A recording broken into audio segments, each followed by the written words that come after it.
They were not sure. I don't blame them. Vishnu గారు ఇక్కడ నేను వెంకట్ అండి. ప్రభాస్ గారు మంచి ఫుడ్డీ కదా, సో ఈ షూటింగ్లో మరి ఆయన మీకైనా ఫుడ్ అని తెప్పించారా? అంటే ఎలాంటి ఫుడ్? యాక్చువల్లీ భక్తి సినిమా కదా, మరి ఏం తీసుకున్నారు? నేనైతే సినిమా అంతా నాన్ వెజ్ తినానండి. Non veg? I'm not lying. Because నేను ఆ బాడీ మెయింటైన్ చేయాలంటే I had to eat a lot of protein and I'm non vegetarian. And అది తప్పు అనిపించలే నాకు. అండ్ ప్రభాస్కి ఏం తినిపించా, అతను నాకు ఈ సినిమాలో ఏం తినిపించలే. నేనే అతనికి నేనే నా కుక్స్ని తీసుకొచ్చి ఫుడ్ పెట్టాను. నెక్స్ట్ టైం ప్రభాస్ని కలిసినప్పుడు అడగండి నేను ఎలా పెట్టానని. అంతేనా? సో ఇటీవలే కుబేరా రిలీజ్ అయింది, మంచి సక్సెస్ అయింది. ఇప్పుడు కన్నప్ప కుబేరా ఎఫెక్ట్ పడే అవకాశం ఉంది కదా? I don't know. సినిమా జనాలు, that's a different genre, this a different genre. Telugu film ఇండస్ట్రీకి అది చాలా మంచి సూచకం కుబేరా ఆడడం. And I'm really happy for it. ఎందుకంటే థియేటర్స్కి సినిమాలు ఇంకా విపరీతంగా ఆడాలి.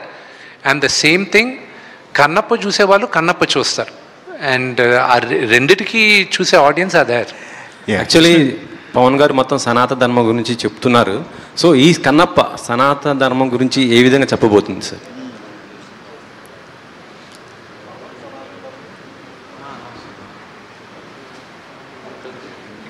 పవన్ కళ్యాణ్ గారే కదా? అవును. సి, సనాతన ధర్మం గురించి చెప్పాలంటే ప్రాబబ్లీ ఈ జనరేషన్కి ఆ వర్డ్ కొత్తగా ఉండొచ్చు, but it is been there forever. And నిన్న రివ్యూ రాసిన ఒకటి భలే మాట చెప్పాడు. He put it online. సనాతన ధర్మం నమ్మే ప్రతి ఒక్కడు ఈ సినిమా చూడాలని వాళ్ళు చెప్పారు. I was shocked. శివభక్తులు ప్రతి ఒక్కరు ఎందుకంటే వాళ్ళకి కన్నప్ప కథ తెలీదు, ఇతను కన్ను తీసి ఇచ్చేది ఇదంతా. వాళ్ళు నన్ను బాగా పొగిడారు. వాళ్ళకి they don't know who Vishnu is. అంటే పాత సినిమా ఏదో డబ్బింగ్ సినిమాలు అవి చూసి వాళ్ళకి ఓకే, కానీ but going by what they said, నాకు గుండెలో రేలు పెరుగుతున్నాయి యాంటిసిపేషన్తో. మార్నింగ్ నుంచి నిన్నటి రాత్రి దాకా ప్రతి ఒక్కరికి ధైర్యం చెప్తున్నాను. I was like, we're going to win the race.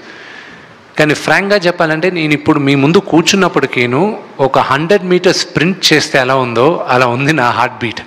Okay, so నాకు ఇప్పుడు కార్ ఎక్కి వచ్చేటప్పుడు నాకు తెలిసింది కర్ణాటకలో, ఇండియాలో ఫస్ట్ షో కర్ణాటకలో పడుతుంది రాత్రి 2 గంటలకని. నాకు రాక్లైన్ వెంకటేష్ గారు, ఆయనకి ఐఎమ్ వెరీ వెరీ థ్యాంక్ఫుల్.